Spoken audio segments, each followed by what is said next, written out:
All right, everyone, get ready. Because this time we're taking a deep dive into, well, The Wheel of Time by Robert Jordan. The classic. It really is. And we're going deep into Crown of Swords, book 7, so buckle up. Yeah, things are heating up in this one. They really are. We're talking major power struggles, the Dark One's influence is growing, and things are getting tense. Yeah. Where do you even begin with a book like this? Well, I think the most interesting thing about this book in particular is how much the ability to channel, to use the one power, Yeah. affects everything, every single level of their society. It'd be like if, say, our political systems or religions or even just our relationships all revolved around, like, using the internet or Oh, something. wow, yeah. Yeah. That's a really good way to put it. I can already see how that could get really messy really fast. Oh, absolutely. And Crown of Swords doesn't shy away from any of that. No kid. Like, we're thrown right into the thick of it with the Aes Sedai, Right. the Ashaman, the Ale, Right. and they're all, struggling for power. But what makes it even more complicated is that they're all dealing with these internal conflicts too. Like, they're fighting each other Yeah. as much as they're fighting anyone else. Yeah. Speaking of the Aes Sedai, Elaida, she is really trying to hold on to power. She is. It's almost painful to watch. It is. And the excerpts you picked out for this really highlight that. Oh, yeah. She is just, like, consumed by paranoia. Yeah. Suspicion, always looking over her shoulder, worried about being controlled. And it really speaks to that theme that Jordan always comes back to about how power corrupts It's so true. and how dangerous it is to let fear control your actions. Yeah, that quote about some Amerlins ending up as puppets is like, it sends shivers down my spine. Right. You can just feel the weight of all the betrayals and the history behind her words. Like, how much of her iron grip is really about leading and how much is just pure fear. And it makes you wonder, like, who can you even trust in this world, especially with the Black Aja lurking in the shadows? Oh, don't even get me started on the Black Aja. Right. Talk about sowing chaos and mistrust wherever they go. Exactly. It's like trying to build something with someone constantly swapping your blueprints. But it's not just the Aes Sedai dealing with this. We've got Rand al'Thor, the Dragon Reborn himself. He is struggling. Oh, yeah, he's got a lot on his plate. He does. Like, talk about pressure. He's got the weight of the world on his shoulders, literally. Right. And he's got all this power. But it seems like it causes as many problems as it solves. Yeah, it's interesting what Jordan does with Rand's character. It's like he takes that classic chosen one trope and flips it on its head. Totally. How so? Well, yeah, Rand is incredibly powerful, but he's also flawed. He makes mistakes. Big ones sometimes. Exactly. And those mistakes have huge consequences. Yeah, like when he accidentally unleashes that shadow creature in Shader Logoth. Oh, man. Talk about a bad day. Intense scene. I got chills just reading that part. Yeah, and it really drives home that point that even with the best intentions, even the Dragon Reborn can be a force of destruction. And that's something Jordan really seems to emphasize, this idea of unintended consequences. Absolutely. It's a recurring theme throughout the series, for sure. Yeah, and speaking of unintended consequences, the Ale are stuck in a really tough spot. Oh, yeah, they're caught between a rock and a hard place. Trying to stay true to their traditions and their oaths, but also to Rand, it's a lot. Especially with someone like Savannah in the mix. Oh, Savannah. Talk about adding fuel to the fire. She is trouble with a capital T. She sees the chaos caused by Rand and the Aes Sedai fighting, and she thinks, opportunity. Yeah, she is not letting this crisis go to waste. Not at all. She's ambitious, she's manipulative, and she's willing to use her own people's beliefs against them to get what she wants. Which is terrifying. That scene where she is ready to force the Ale to attack the Aes Sedai, it's chilling. And the way they see it is this unthinkable act, and yet she's willing to burn it all down, It's a lot like how some political leaders today use people's fear and prejudice to get ahead. It's scary how relevant that feels. And that's what makes Jordan such a brilliant writer. For sure. He's not just creating this fantasy world. He's holding up a mirror to our own, forcing us to confront these uncomfortable truths about power, ambition, and how easily our beliefs can be twisted. And it's not just the big players like the Aes Sedai and the Ale dealing with all this chaos. We've got Perrin, Matt, Egwene, Nynaeve, Elaine. They're all caught up in this whirlwind. It's true. They're each on their own journeys, facing these huge challenges. Like Jordan took the idea of a hero's journey and said, let's make it 5 times more intense. Exactly. And what's so fascinating is how their individual stories, connect with these massive power struggles happening all around them. Like take Perrin, for example. Oh, Perrin, he's got a lot on his shoulders. He does. trying to be a leader for the Two Rivers folk, stay loyal to Rand. It's a lot. That's putting it mildly.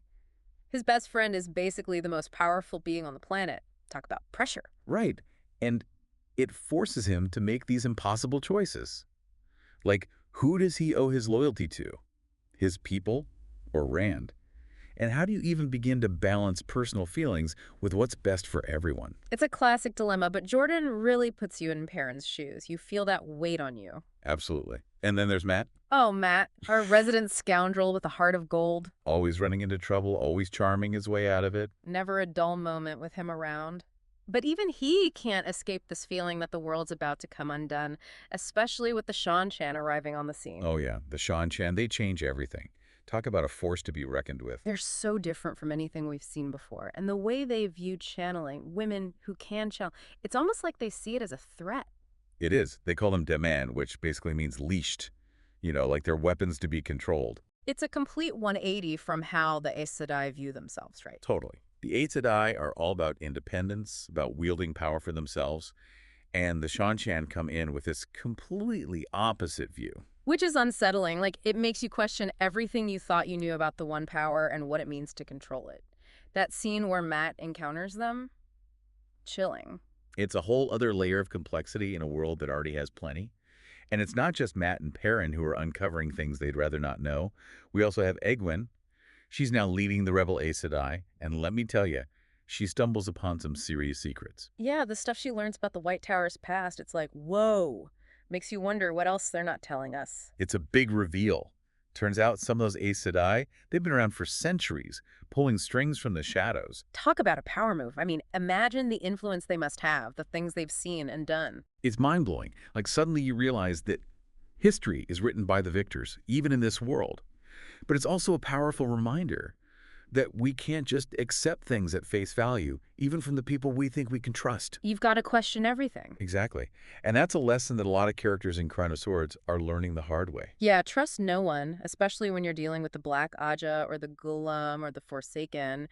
Jordan really knows how to crank up the tension. He does. And each of those things adds this whole other level of dread to the story. For sure, like take the Golem, for example. That thing is terrifying. It's like the Terminator, but like 1,000 times worse. Just this relentless killing machine. Exactly. Completely unstoppable, totally loyal to the Dark One, no morals, no fear, just pure instinct to hunt down and eliminate any threat. Talk about nightmare fuel. The way Jordan describes it moving, it's like it's always just one step behind you, you know? It's a brilliant way to create this constant sense of danger, even when the characters are just walking down the street. Totally. And then you've got the Forsaken. If the Golem is like the Terminator, then they're like, I don't know, Darth Vader times 10. Oh yeah, they are a whole other level of evil. Super powerful, cunning, each with their own agenda, but all serving the Dark One. What makes them so scary is that they're not mindless, they're smart, they're seductive, they'll tempt you with everything you ever wanted. And then stab you in the back when you're not looking. Exactly. But even with all this darkness, there are still these glimmers of hope, these moments where things become a little bit clearer, you know? Absolutely. And those moments are so important because they give us insight into who these characters really are and what they're willing to fight for. And one of the best examples of that is Rand's confrontation with Samael in Shadar Logoth. Oh, shit or Logoth. Talk about creepy. If the golem didn't keep you up at night, that city will. It's like this physical manifestation of evil, a city consumed by darkness, and it just seeps into everything and everyone it touches. And it's not just a backdrop for their fight. It's like the city itself is a character in that scene. Totally. It's this battleground for their wills as much as their powers. Like, they're both being tempted by the darkness, but in different ways. And that ending where Rand accidentally unleashes this, like, mega powerful force to defeat Samael. I mean, talk about high stakes. It's a reminder that good intentions aren't always enough. Exactly.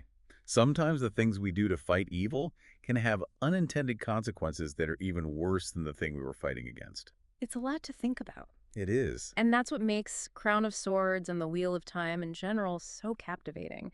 It's not just about good versus evil, it's about the choices we make, the sacrifices we're willing to make, and whether we're really in control of our own destinies. Absolutely. And that's what makes it resonate with us as readers, because those are the same questions we're all grappling with, even in a world without dragons and magic. Exactly. Jordan makes you think, and that's what makes him such a fantastic author. Well, folks, there you have it, our deep dive into Crown of Swords. We hope you enjoyed this journey with us. We'll be back soon to explore another fascinating topic. Until then, keep reading and keep those wheels turning. See you next time.